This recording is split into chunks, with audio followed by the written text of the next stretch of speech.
Mercedes may have just built the most powerful engine on the grid, and it could be banned before the first race.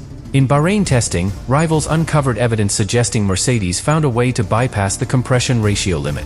16-1 on paper, possibly close to 18-1 under race heat. That is not a small gain. That is 15 to 20 horsepower. Free performance. Hidden inside metallurgy. Now Ferrari and Red Bull have filed technical complaints. The FIA is reportedly drafting an emergency directive. And if the wording changes even slightly, Mercedes' engine could become illegal overnight. But here is where it gets worse. While the political battle exploded, the engine failed on track. Smoke. Red flag. 3 laps completed. So now the question is brutal. Did Mercedes outsmart the rulebook? Or push their power unit so far that reliability collapsed under pressure? Because if the FIA forces a redesign, Mercedes could lose their entire performance advantage before race 1. And what we are about to break down explains why this is not just controversy. It is a potential championship-level disaster. Subscribe now, because this story could rewrite the 2026 season before it even begins. Let us slow this down. Because what Mercedes is accused of doing is not simple cheating. It is engineering at the edge of language. The regulation states a maximum compression ratio of 16-1. But it specifies measurement at ambient temperature. That wording matters. Engines are inspected cold, static, controlled. If Mercedes designed pistons using a thermally reactive alloy, one that expands under race heat in a very precise way, the geometry of the combustion chamber could subtly change once the engine reaches operating temperature. Cold measurement. 16-1. Hot performance. Potentially much higher. That is not an obvious violation. That is exploiting interpretation. And in Formula 1, interpretation is where championships are won. But here is the problem. If the combustion ratio increases under load, cylinder pressure increases. Higher pressure means more power. It also means more stress. On connecting rods. On crankshafts. On fuel systems. On the MGUK harvesting under braking. That kind of power gain does not come free. It demands tighter reliability margins. Now remember what happened on track. Antonelli leaves the garage. Completes only a handful of laps. Then smoke. Red flag. Session over. Initial reports suggest either a high-pressure fuel system failure or an issue with the MGUK. Both systems operate under extreme stress when combustion efficiency rises. So the uncomfortable question becomes this. Was the failure coincidence? Or consequence? Because if Mercedes has designed the engine to operate near the upper thermal boundary, the margin for error becomes microscopic. One calibration shift. One sensor misreading. One slightly aggressive deployment map. And the system fails. Now add the political dimension. Ferrari and Red Bull did not file complaints casually. They filed them with data. Acoustic analysis. GPS traces. Thermal modeling assumptions. This was prepared. Which means the evidence looked convincing enough to trigger action. And the FIA cannot ignore it. If they allow Mercedes to continue under ambiguous wording, rivals will protest after race 1. If they clarify the regulation now, they avoid post-race chaos. But clarification could cost Mercedes their advantage. And here is the deeper danger. Power units are homologated. Locked in specification. You cannot redesign piston expansion behavior mid-season. If the FIA forces compliance under all operating conditions, Mercedes might have to detune the engine. Reduce combustion efficiency. Adjust software. Lose power. That would not just cost top speed. It would expose another issue. The W17 chassis already appears sensitive at the rear in high-speed corners. If the engine advantage masked that instability, losing power makes the car doubly vulnerable. Slower on the straights. Still unstable in fast bends. That is a nightmare combination. And then there is the driver factor. George Russell admitted the team is behind in mileage. Behind in understanding. Not words you expect from a title contender. Antonelli, a rookie under immense pressure, loses valuable laps. Confidence is built through repetition. He is not getting that repetition. Instead, he is entering race 1 under political scrutiny and mechanical uncertainty. Now think about the next 48 hours. If the FIA announces a directive requiring compliance at all temperatures, Mercedes faces an impossible choice. Fight legally. Or adapt technically. Fight legally, and risk starting the season under protest. Adapt technically, and sacrifice performance. Either way, instability follows. And instability spreads fast in Formula 1. Because while Mercedes debates legality, Ferrari and McLaren are quietly collecting data. Refining setups. Building confidence. This is not just a technical issue. It is momentum. And momentum matters. If Mercedes emerges from Bahrain with a slower, detuned engine and less mileage than their rivals, the season begins on the back foot. And in a regulation reset, early deficit compounds. The terrifying part is this. Mercedes may have genuinely believed they found a clever, legal interpretation. Not a loophole. A gray zone. But gray zones collapse under political pressure. And if that collapse happens before the first race, the entire competitive landscape shifts overnight. Right now, Mercedes stands between brilliance and disaster. If the engine survives scrutiny, they may hold the most powerful package on the grid. If it does not, they could lose both speed and stability in one stroke.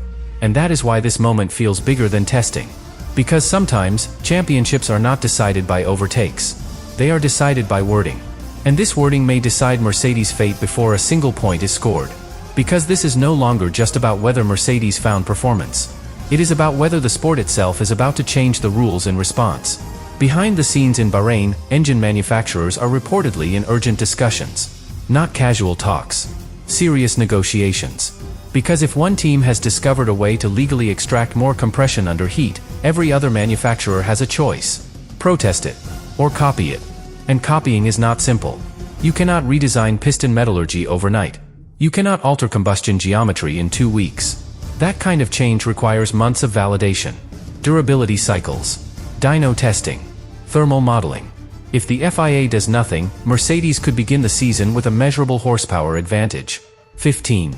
Maybe 20. In modern Formula One, that is enormous.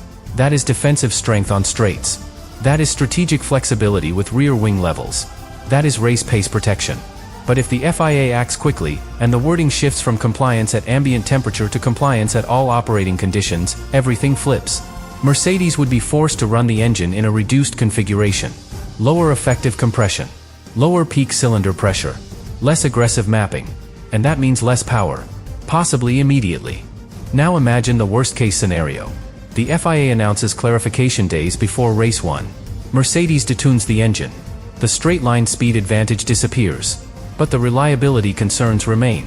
Because if the architecture was designed around operating at higher combustion efficiency, running it below that target can create imbalance. Engines are optimized systems. When you change one parameter, everything else must adjust. Fuel flow. Ignition timing. Hybrid deployment calibration. Cooling targets. It is not as simple as turning a dial. And here is the political tension. Toto Wolff cannot publicly admit vulnerability. But he also cannot risk starting the season under protest. If Mercedes wins race 1 with this engine, and the FIA later rules against them, disqualification chaos follows. Points stripped. Championship narrative damaged. Sponsors uncomfortable. That uncertainty alone is destabilizing. Meanwhile, Ferrari and Red Bull gain something powerful. Pressure. Public scrutiny. And time. Because even if Mercedes ultimately proves legality, the distraction costs focus. Instead of refining setup balance, they are in meetings. Instead of maximizing race simulation data, they are reviewing regulatory language. And Formula One punishes distraction. There is also a deeper technical layer here. If acoustic analysis truly suggests unusual energy deployment during gear shifts, as rumored, that opens a second investigation. Compression ratio on one side. ERS strategy on the other. 2 gray areas at once.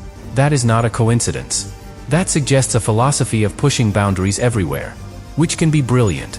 Or dangerous. Because when you operate at the extreme edge of interpretation, you invite scrutiny. And scrutiny rarely benefits the innovator. So what is the terrible news for Mercedes? It is not just the engine failure. It is not just the protest. It is that their entire competitive advantage may hinge on a regulatory interpretation that could vanish in a single technical directive. If the rule changes, they lose power. If the rule stays, they face constant protest. If reliability remains fragile, neither scenario helps. And while this unfolds, their rivals are calm. Gathering laps. Gathering confidence. Gathering understanding. Testing is supposed to be about preparation. For Mercedes, it has become about survival. Technical survival. Political survival. Psychological survival. The next announcement from the FIA may define the trajectory of the 2026 season. Because if Mercedes loses that engine edge, the balance of power shifts immediately. And if they keep it, the paddock war intensifies. Either way, Bahrain has already reshaped the championship conversation. Before a single race has even begun. And here is where the situation becomes truly dangerous for Mercedes. Because even if the FIA does not issue an immediate ban, the damage may already be done. In Formula One, perception matters almost as much as performance. Right now, the perception in the paddock is clear. Mercedes pushed the boundaries. Hard. Maybe too hard. And when rival teams believe you have crossed a line, they do not forget. They monitor every data trace, every acoustic signature, every GPS anomaly, every acceleration spike out of slow corners. That means Mercedes will not race in peace. Every strong performance will trigger fresh questions. Every podium could trigger protest paperwork. And that kind of constant scrutiny changes how a team operates. Engineers become cautious. Drivers hesitate before using aggressive modes. Strategy departments think twice before deploying full electrical attack. And hesitation costs tenths. Now imagine the competitive landscape if the compression interpretation is shut down. Mercedes loses the estimated 15 to 20 horsepower edge. Suddenly, their straight-line dominance fades. Ferrari and Red Bull regain parity. McLaren closes the gap.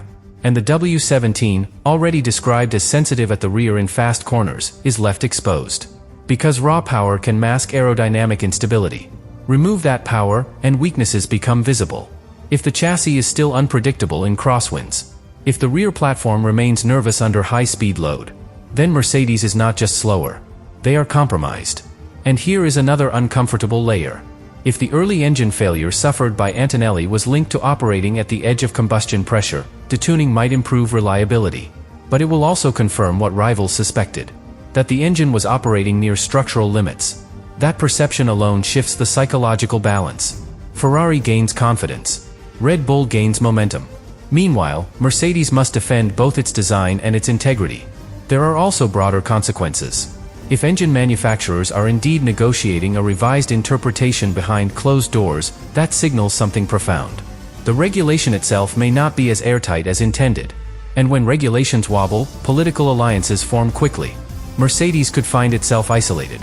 Especially if the majority of manufacturers favor closing the gray area. Because long-term stability benefits everyone. Except the team currently exploiting the ambiguity. Now think about the timeline. Less than 2 weeks before race 1. Homologated engines. Sponsors watching. Fans speculating. FIA drafting language. Every hour matters. If a directive arrives just before the season opener, Mercedes must adapt instantly. No winter redesign. No extended dyno validation. Just recalibration under pressure. And that is when mistakes happen. Cooling miscalculations. Fuel mixture inconsistencies. ERS deployment imbalance. Small technical shifts with large performance consequences. The scariest scenario is not immediate disqualification.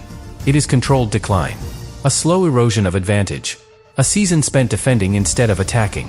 Because if Mercedes starts the year distracted by legality debates and recovering lost horsepower, development momentum shifts to rivals. And momentum, once lost, is brutally difficult to regain. Right now, Mercedes stands at a crossroads. If they survive scrutiny intact, they might possess the strongest engine package on the grid. If they are forced to retreat, the entire competitive order reshuffles before lights out in Bahrain. This is no longer just a testing story. It is a power struggle. Technical, political, strategic. And the next move belongs to the FIA. Because one sentence in a technical directive could determine whether Mercedes begins the season as a feared innovator, or as a team forced to rewrite its own engine before race 1 even begins. And in Formula One, timing is everything. Right now, Mercedes is racing against it.